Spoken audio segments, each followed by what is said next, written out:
আপনার স্ত্রীর স্তন হাজারো পুরুষ দেখেছে। এদিকে আপনি মসজিদের প্রথম কাতারে নামাজ পড়ে জান্নাত কিনতে যাচ্ছেন। আপনি কি জান্নাতকে মামার বাড়ির মোয়া পেয়েছেন? অসম্ভব। আপনি কাপুরুষের বাচ্চা, কাপুরুষ। আপনার বাবা আপনাকে জন্ম দিয়েছে ঠিকই, কিন্তু আপনাকে দিনের শিক্ষা দেননি। আর দিন না থাকার কারণে আপনি আপনার বউকে ছেড়ে দিয়েছেন লাইক কমেন্ট ভিক্ষা করার জন্য টিকটকে, ফেসবুকে, ইউটিউবে। আপনার বউকে দেখে হাজারো ছেলে নিজের উপর ফরজ গোসল ফরজ করে। আপনি অমানুষের বাচ্চা, আপনার বাবা আপনাকে দিনের শিক্ষা দেননি কেন? জনাব, আমার কথায় রাগ করবেন না। মোহর দিলেন আপনি, আর কল্পনায় হাজারো ছেলে আপনার স্ত্রীকে নিয়ে সহবাস করে। কথা কি বুঝেন আমার কথা খারাপ লাগে তাই না? গায়ে লাগে। এই কথাগুলো যারা শুনছেন দয়া করে দরবেশগিরি দেখাতে আসবেন না।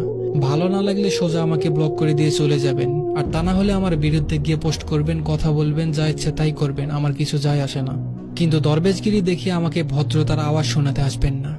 সারা দেশে চলে জিনা, সারা পথে ঘাটে চলে জিনা, সারা টিকটকে মেয়েদের অর্থহলঙ্গ নাচ। সারা দেশের পথে ঘাটে বাথরুমে চলে এসব। সারা দেশ ভরে গিয়েছে নগ্নতায়। তারা এসব করতে পারবে আর আমরা বলতে পারবো না কেন? এই জাতি হককে সহজে মেনে নেয়নি। আপনার লজ্জা কামনা করি আমি। আপনার বউ টিকটকে হাজারো ছেলেকে নাভি দেখাচ্ছে। আপনি অমানুষেই মানুষকে নীতিকথা শোনাতে আসবেন না।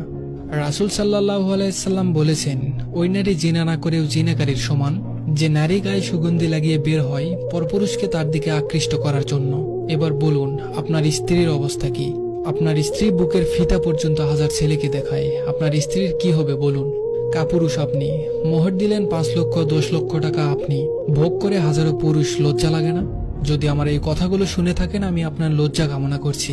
তা না হলে এই কর্মের ফল বিচারের মাঠে আপনি অবশ্যই পাবেন। অতএব প্রস্তুত থাকুন। ধন্যবাদ সবাইকে।